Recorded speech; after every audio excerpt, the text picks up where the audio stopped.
Nuestra primera clase es acerca de la estructura y clasificación celular. Y hoy, de forma introductoria, vamos a ver la primera parte. Vamos a hablar un poquito de la teoría celular, las características y su clasificación.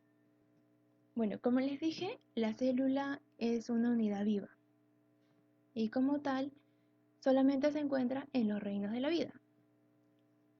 Acá pueden ver una imagen en la que estoy mostrando los 6 reinos conocidos y vemos más o menos la clasificación. Los más simples, que son las bacterias, las arqueobacterias, suelen ser las células menos evolucionadas, que son las procariotas.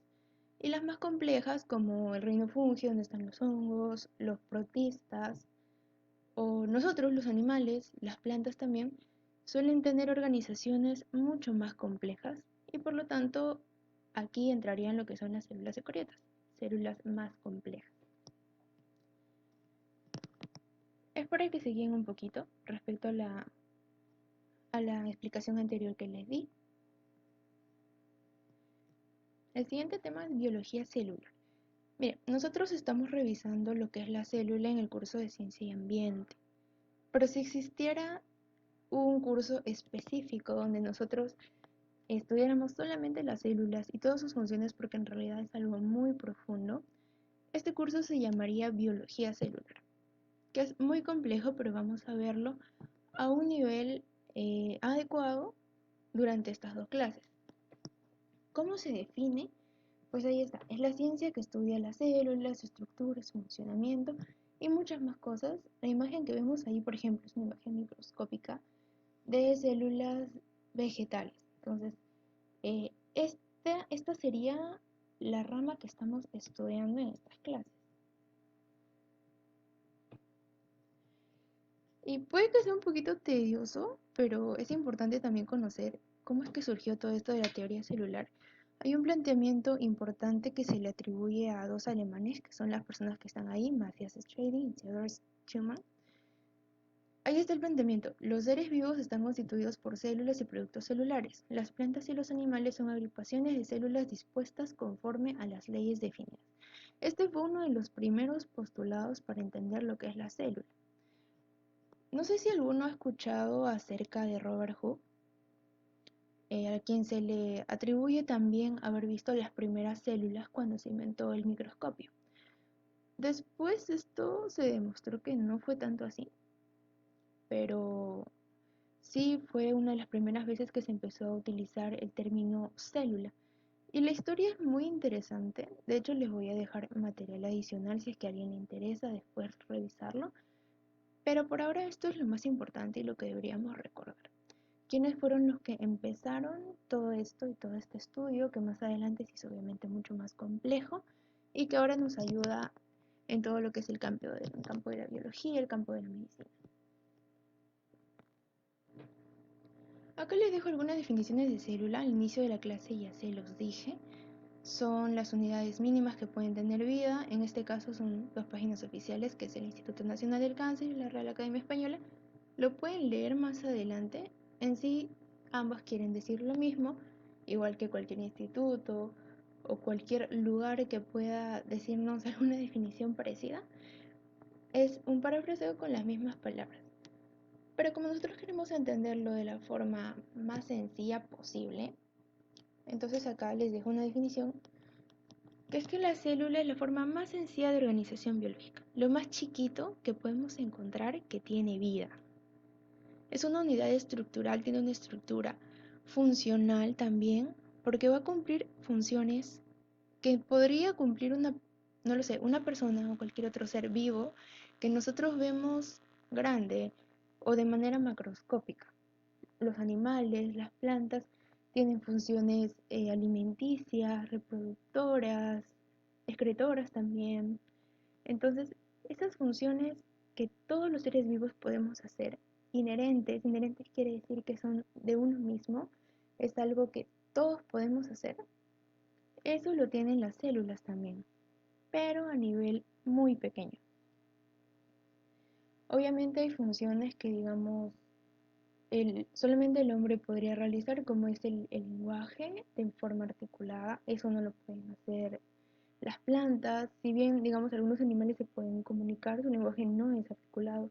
Entonces, hay funciones específicas que solo pueden hacer algunos seres vivos, algunas especies. Obviamente, una célula no lo puede hacer. Acá estamos hablando únicamente de las funciones inherentes, o sea, de aquellas que todos los seres vivos podemos hacer.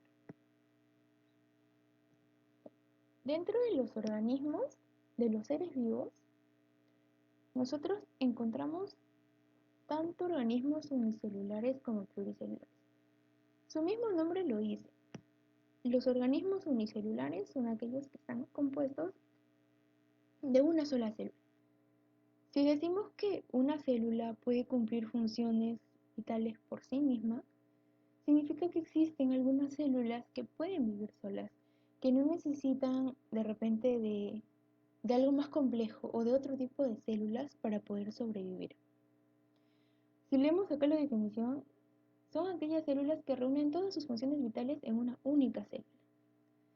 O sea, las funciones vitales, aquellas que le van a permitir vivir sola, sin necesidad de estar con otras células. Acá como datos que casi todos los organismos procariotas y algunos eucariotas, es decir, casi todos los organismos de células más primitivas, como les mencioné al inicio de la clase, que son del tipo procariota, son unicelulares, viven solitos. Y algunos eucariotas, que son ya más complejos, también lo son, pero en su mayoría no.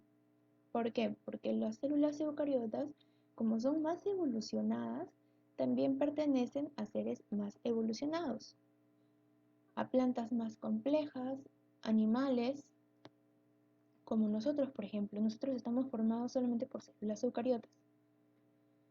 Ahora, los organismos pluricelulares, que son normalmente los más visibles, son aquellos que están formados por dos o más células que se especializan en diferentes funciones vitales. ¿Cómo así? Por ejemplo, nosotros somos un organismo pluricelular. Estamos formados por muchas células, nuestros órganos tienen tejidos y nuestros tejidos tienen células. Pero esto es complementario. Por ejemplo, en nuestro cerebro que encontramos, lo que son las neuronas. Estas neuronas tienen un objetivo muy específico y hacen la función de sinapsis en nuestro organismo. Pero nosotros no podríamos vivir solamente de neuronas, necesitamos otro tipo de células, como por ejemplo las células que tenemos en nuestros músculos, que son los miocitos. Ya, entonces nosotros, así como tenemos los miocitos, las neuronas, entre muchos otros tipos de células, vamos conformando nuestros órganos y así todo nuestro sistema, todo nuestro cuerpo. ¿Por qué? Porque somos un organismo que depende de muchos tipos de células, que no son las mismas, tienen diferentes funciones. Son diferentes, pero se van a complementar de manera de que nosotros podamos vivir como nos conocemos y tener las funciones, la forma, la funcionalidad que tenemos como personas. Lo mismo pasa con los animales, lo mismo pasa con las plantas, lo mismo pasa con muchos otros organismos y microorganismos también, que son un poquito más complejos y por eso son formados por varias células, no solamente por una. Estos son los organismos pluricelulares. Ahora vamos a hablar de las características de las células. Ya.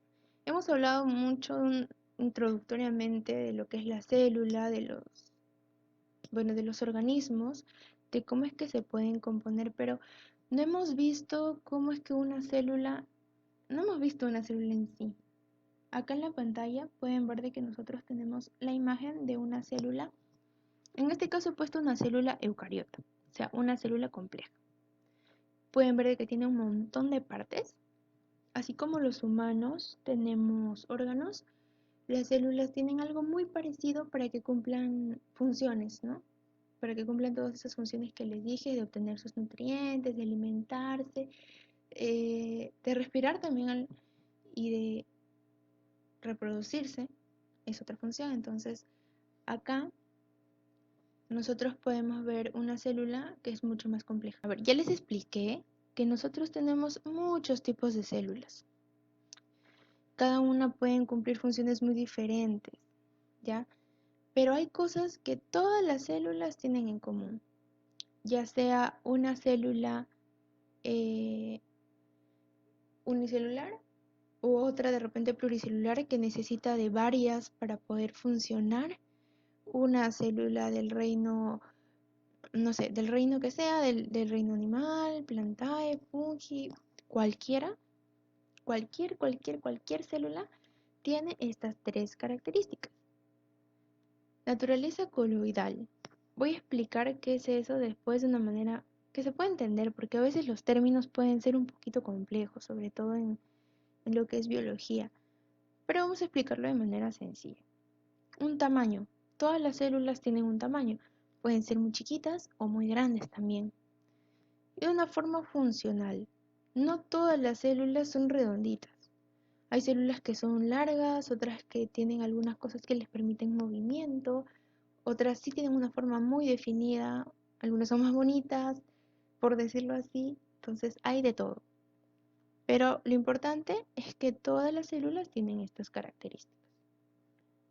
Ahora, vamos a revisar estas tres características que les mencioné al inicio de esta presentación, perdón, de esta diapositiva, que es la naturaleza coloidal, el tamaño y la forma. Ya les había adelantado un poquito cómo es cada una, pero vamos a explicarlo mejor. La naturaleza coloidal de una célula eh, puede sonar un poquito raro, ¿ya? Pero la naturaleza coloidal significa de que esto está en un estado especial, por decirlo así. Vamos a olvidarnos un poco del término y de las cosas de repente complejas que se puedan leer aquí. Miren, el coloide son básicamente las moléculas que yo puedo encontrar en una célula. O sea, si bien una célula es la unidad mínima de vida, no quiere decir que no existan cosas más pequeñas que una célula. No quiere decir que no existan moléculas, no quiere decir que no existan, no sé, átomos o cosas mucho más pequeñas que una célula. Eso sí existe. Una de ellas son las moléculas. Por ejemplo, el agua, H2O, es una molécula. Tiene dos átomos de hidrógeno, un átomo de oxígeno, por decirlo así. No sé si algunos ya lo conocen, ya lo han visto, pero el agua no es una célula. Sin embargo, es una molécula y es parte de este coloide que le podemos decir. Entonces, ¿qué significa que tiene naturaleza coloidal? Básicamente que mi célula está formada por muchas moléculas. Y estas moléculas pueden ser proteínas, polisacáridos y tantos tipos de moléculas hay que seguramente en algún momento van a ver. Y estas moléculas están hidratadas, o sea, tienen agua tanto dentro de ellas como fuera. O sea, lo importante aquí es saber que la naturaleza coloidal es que nuestra célula está formada por moléculas y agua. Eso es lo que necesitamos saber. ¿Ya? Ahora el tamaño. Esto es muy interesante porque no todas las células tienen el mismo tamaño, obviamente. La mayoría podemos entender que son muy chiquitas, pero no todas son así. Tenemos células que son muy chiquitas, como el ejemplo que les pongo acá. La Mycoplasma pneumoniae, esta, bueno, su nombre no está en español acá, pero es un nombre científico. ¿Okay? Esta es la bacteria encargada de causar la neumonía y es una de las células más chiquitas que existen. Esta mide 12 micras. ¿Qué son 12 micras? Es un milímetro. O sea, si ustedes revisan su regla y ven un milímetro, eso entre 1000. O sea, es tan chiquito que el ojo humano no lo puede ver.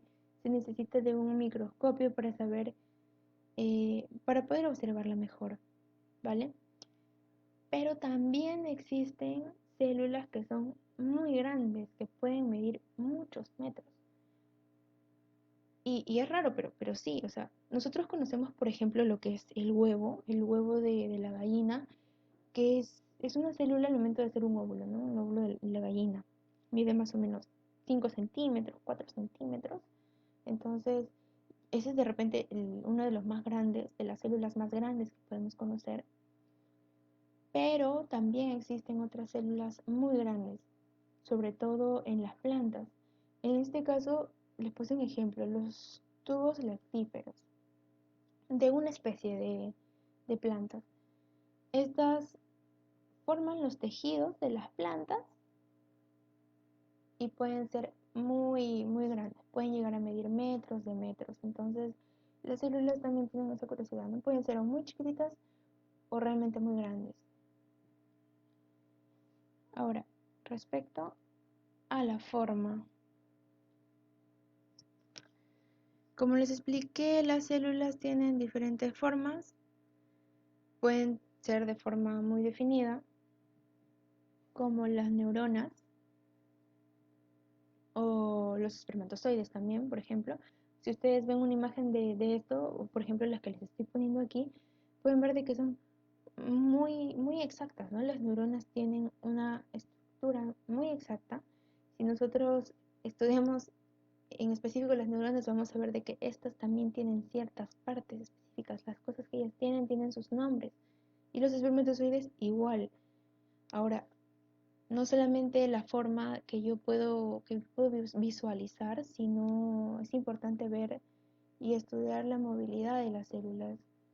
En el caso de los espermatozoides, obviamente tienen componentes que les permiten desplazarse. En el caso de las neuronas, no, pero también tienen una estructura que estratégicamente está hecha para que puedan hacer lo que es la sinapsis, ¿no? Porque están en nuestro cerebro, van a compartir información, van a funcionar, van a darle todas las funciones que nuestro cerebro tiene. Entonces, ¿por qué forma funcional? ¿Por qué depende de su función? Forma funcional va con función. ¿Ya? Si dependiendo de lo que necesite hacer la célula, va a tener una forma específica. Pero también hay otras células, obviamente menos evolucionadas, que no tienen una forma específica, sino que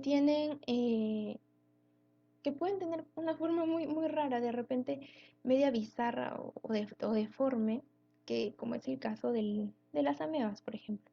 Ahí pueden ver una ameba. Bueno, y ya estamos terminando en realidad esta primera parte con lo que es la clasificación celular. Dentro de la clasificación celular, nosotros tenemos dos tipos de células, procariotas y eucariotas. Las procariotas son las menos evolucionadas, las más simples y como son más antiguas también han desarrollado, por decirlo así, el hecho de poder vivir solitas, la mayoría. Entonces, nosotros tenemos dos tipos de células, procariotas y eucariotas. La procariota es la primera célula que pueden ver. Obviamente no todos tienen esa misma forma, no todos tienen ese flagelo, que no sé si pueden leer, que es como una colita que les permite movimiento. No todas tienen eso. Y, y bueno, pero sí tienen algunas características especiales, a diferencia de las eucariotas, que las eucariotas, sí son mucho más complejas, tienen un montón de cosas, se parecen a una persona en realidad, porque así como nosotros tenemos órganos, ellas tienen organelas, ahí como pueden observar en la imagen, y también cumplen funciones muy desarrolladas, y estas sí necesitan en su mayoría agruparse, las eucariotas. Todas las células de mi hígado tienen que estar juntas para poder formar mi hígado, si no mi hígado no funciona. Una célula solita de mi hígado no puede hacer mucho, en cambio todas juntas sí. Ya, ahí podemos ver visualmente la diferencia. Algunas características de las procariotas y eucariotas justamente para ver las diferencias. Ya, primero, las procariotas carecen de núcleo. Perdón, ahí tengo que arreglar la ortografía. Carecen de núcleo. No significa que no lo tengan, sino de que este núcleo que tienen las procariotas está un poco disperso. Como que se confunde entre las demás cosas que tiene la célula procariota. No es tan definido y por eso es que se le dice nucleolo también a veces. Entonces, esta sería la primera característica de la célula procariota. ¿Vale? Ahora, otra característica es que su ADN está disperso en el citoplasma. El ADN es el que se encarga de transmitir la información, de heredar. Por ejemplo, nosotros tenemos el ADN de nuestros padres, es por eso que hemos heredado muchas cosas suyas. Hablando físicamente, ¿no? Nosotros de repente el color de piel, el tipo de ojos, la estatura, la contextura, hay muchas cosas que se heredan. Entonces, es, cuando una célula se reproduce, también deja su ADN en sus células hijas, al igual que las personas, al igual que cualquier animal. Entonces, pero en el caso de las células procariotas, como les digo, como son muy simples, entonces este ADN no lo tienen concentrado, o sea, no lo tienen en un lugar específico, sino al igual que el núcleo que está todo disperso en el citoplasma, que es esa parte, ¿no? Esa parte viscosa que sostiene todos los componentes de la célula, se les puede comparar con agua, no sé. Entonces, en la procariota tenemos tanto al núcleo como al ADN disperso en toda la célula, en su citoplasma.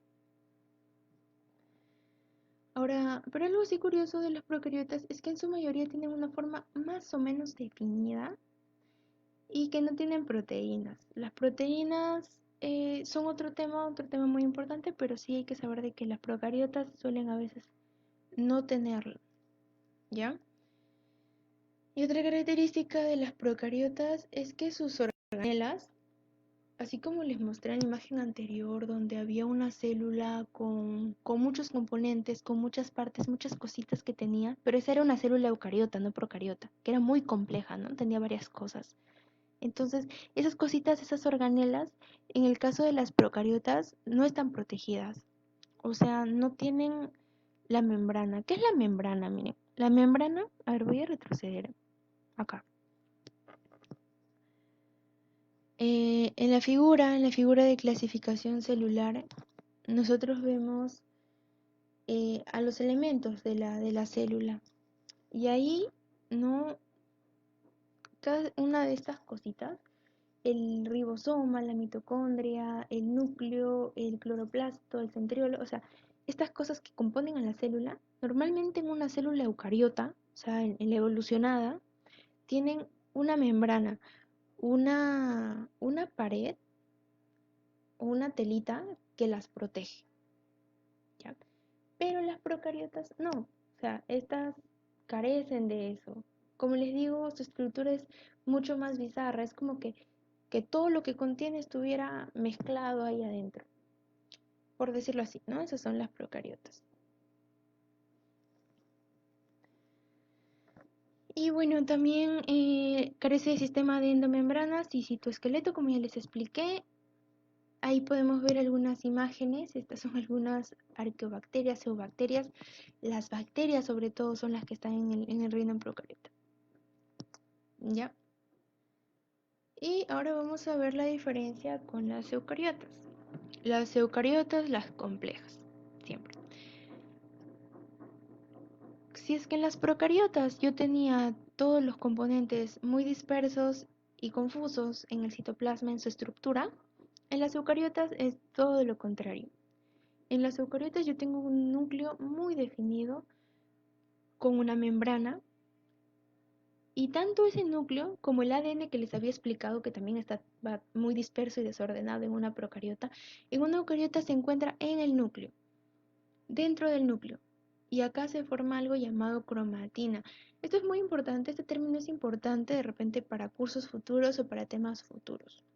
¿Qué sucede? Que cuando nuestro ADN se asocia con las proteínas que tenemos en la célula, y se encuentra en el núcleo, se forma la cromatina. Son solamente términos, pero que hay que entender que el ADN y el núcleo sí están definidos en una eucariota y nosotros lo podemos visualizar muy bien, claro, microscópicamente, ¿no?